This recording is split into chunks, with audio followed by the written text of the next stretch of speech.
Hey, so today I'm gonna make two types of bookmark. One is the butterfly bookmark and another is the heart bookmark. So first I'm making butterfly bookmark. To make the bookmark you need to follow the process.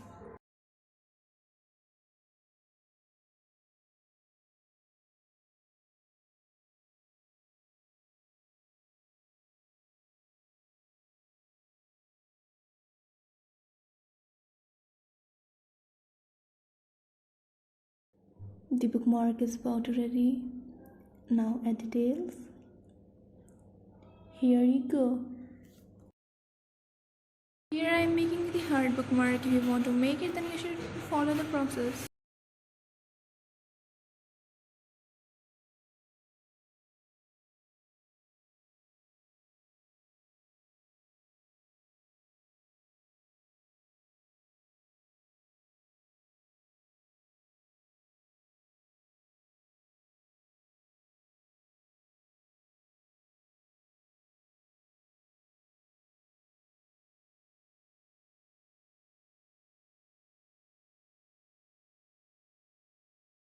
Tada! Your bookmark is ready. Thanks for watching the video. If you like my video, then do subscribe, like and share.